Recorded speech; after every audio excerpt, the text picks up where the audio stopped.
Hello and welcome to our channel. What does this data say? I am Ajay Prakash. In Indian democracy, there is no minimum educational requirement to become a MLA or an MP. And honestly, that's good. Democracy must represent everyone, the literate and the illiterate, the privileged and the poor.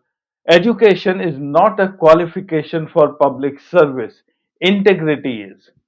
But what happens when the people who lead us are desperate to appear highly educated, even when their own degrees are questionable, inconsistent, or simply unverifiable? And what happens when the same people who are busy polishing their academic image systematically underfund and weaken the education system for the rest of the country?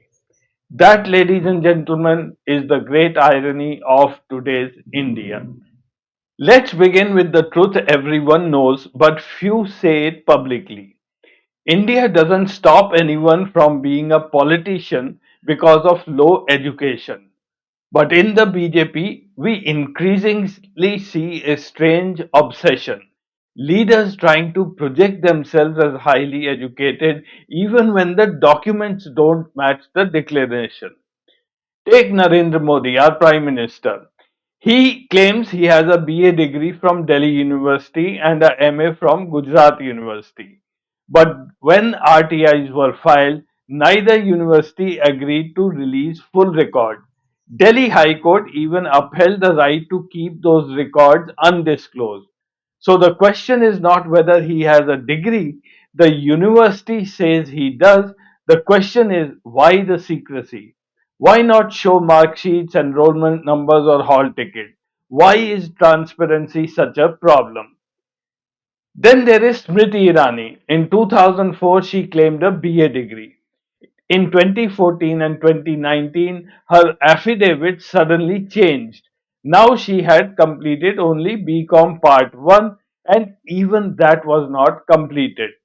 Same person, same university, two completely different degrees. Why? And then we have Nishikant Dubey. He declared a part time MBA from Delhi University, FMS, Faculty of Management, in 1993. But an RTI reply from FMS said they have no record of such a student. A PIL is now pending in the Jharkhand High Court. Again, the point is not whether he is educated. The point is why declare a degree the university cannot verify. Vinod Tavre, Bamban Rao Lonikar, Samrat Chaudhary, Arvind Dharmapuri. The list is endless. Vinod Tavre claimed an engineering degree from a university not recognized by the UGC. Baban Rao Lonikar filed affidavits with different educational details in different years.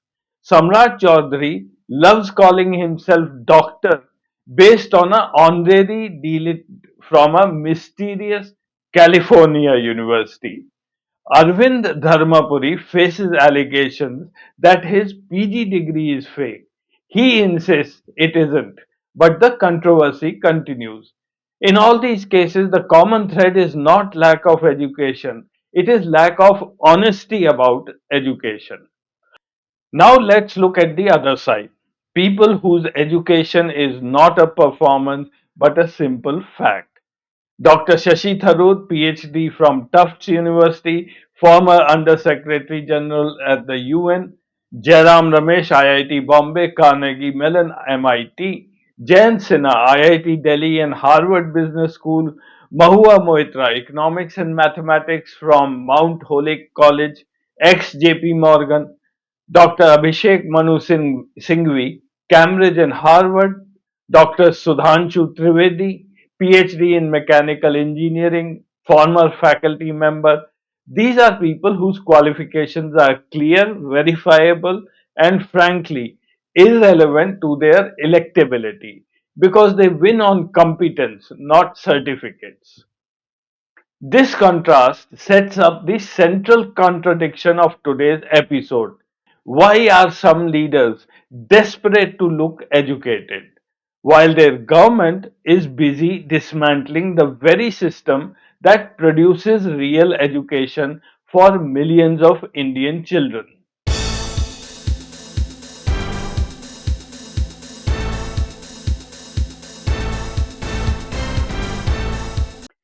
Now let's shift from personal degrees to the national education system. What does India's education system look like after 10 years of BJP rule?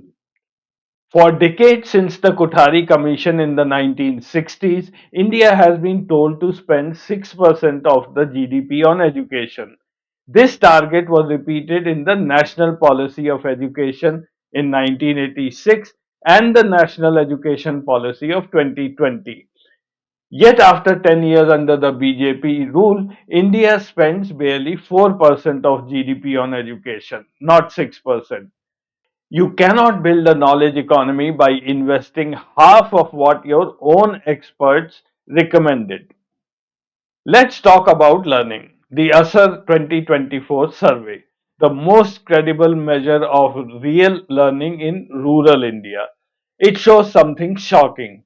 Remember, this survey is for rural India where more than 70% of India resides.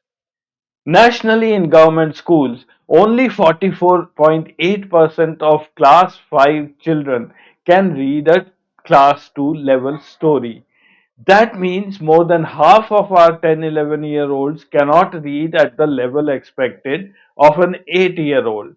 And this, remember, is after 2 years of recovery post COVID. In 2022, the figure had fallen to 38.5%, the worst in a decade.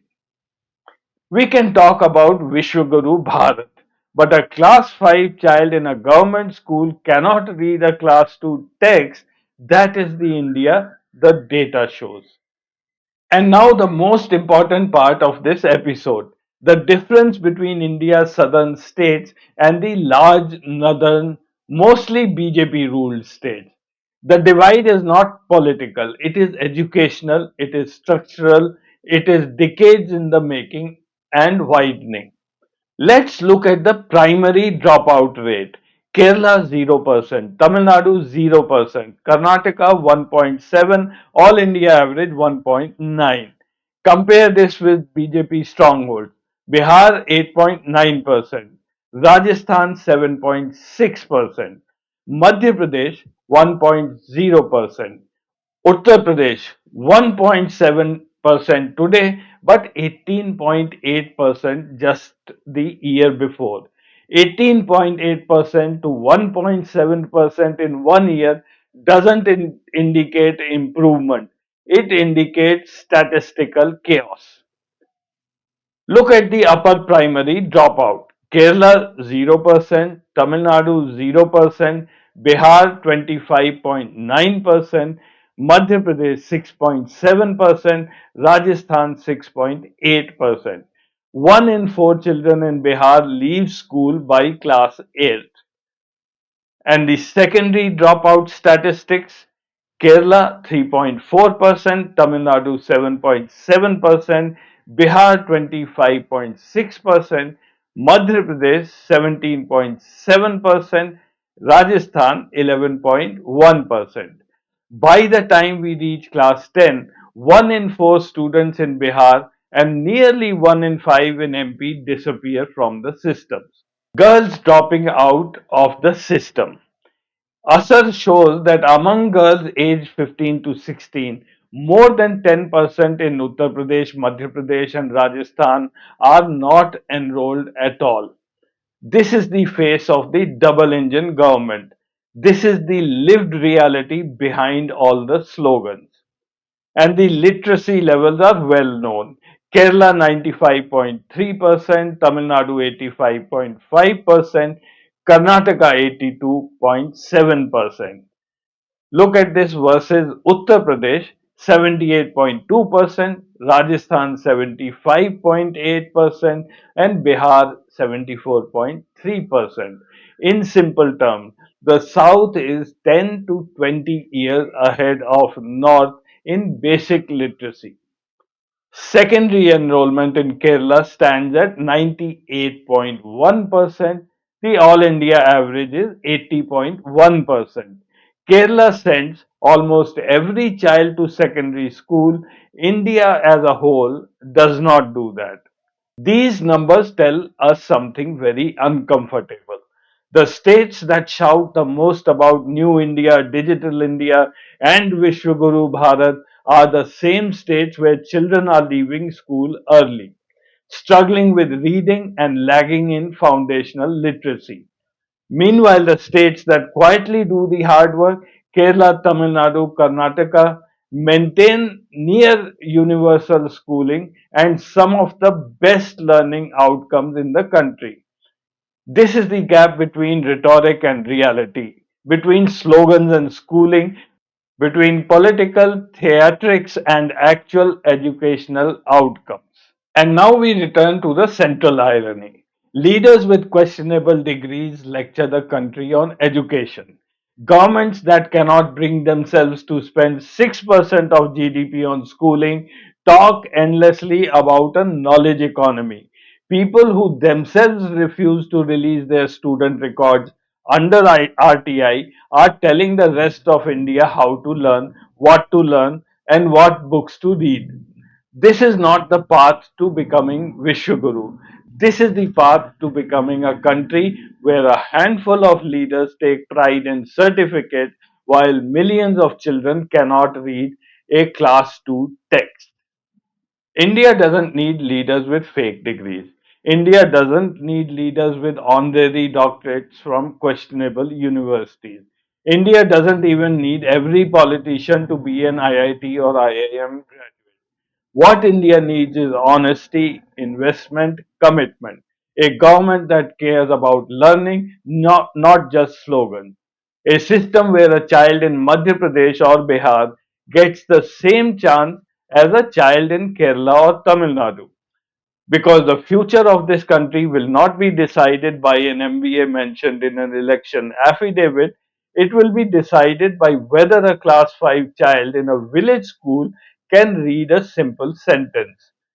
That, not degrees, not certificates, not slogan, is what will build the India of the future.